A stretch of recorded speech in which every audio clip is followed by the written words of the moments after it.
So, dito na ako sasayaw. So, hello guys! So, for today is ipapasilip ko sa inyo yung magiging bagong bahay namin. So, ngayon is nag-aayos na kami dito. So, kung makikita nyo yan, no? Nagpe-prepare na kami dito kasi nga kailangan na namin lumipat. And papakita ko sa inyo kung ano itsura ng bago naming bahay. So, samahan nyo ako kasi pupunta ako ngayon doon. Ibibisit ko siya. Pero bukas pa talaga yung official na lipat namin. So, yeah.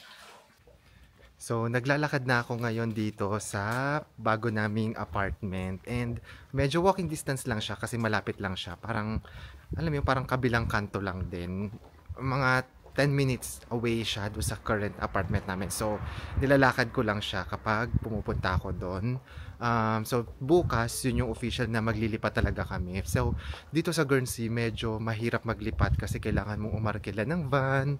Tapos, alam mo yun, wala kang family dito na kapag lilipat kami, mga makakatulong ka, mag-ayos, magbuhat, diba? So, dito, kami lang talaga kaya paunti-unti dinadala na namin yung mga gamit namin kasi mahirap kapag isang bagsakan, mahirap pag kaming dalawa lang, di ba? So, ayun, bukas official na po kami lilipat doon. So, wag po muna kayo mag-expect ha, medyo madumi pa yung bahay namin at medyo magulo pa siya.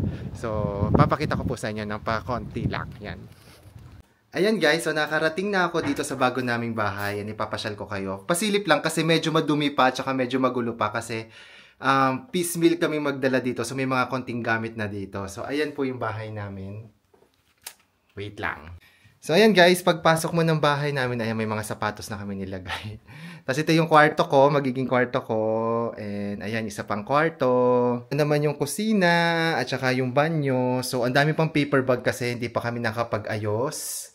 Ayan. Medyo maliit lang siya compared sa dati, pero okay na. Tapos akyat naman tayo. Ito naman yung sala namin. So, ayan. Tadan!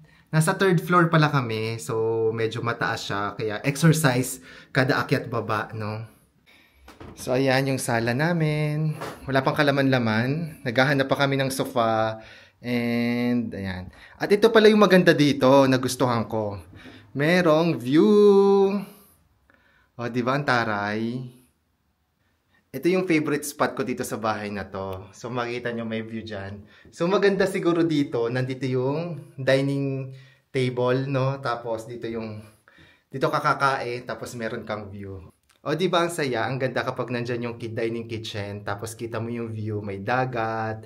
Ayan. Marami lang bubong, pero pwede na. Tapos, guys, ito na yung magiging bago kong studio. Dance studio. So, dito na ako sasayaw.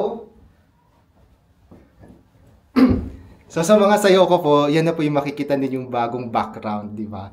So, medyo maganda siya, medyo okay siya. Feeling ko lang medyo downgrade siya compared sa dati naming apartment. Pero, malaki rin kasi yung matitipid namin dito. Imagine parang yung difference niya is around 40,000 in peso. So, kung 40,000 yun, dalawa kami maghahati. So, 20,000 per month yung matitipid namin. Which is not bad, di ba? So, hindi naman ako masyadong maselan sa tutulugan sa bahay.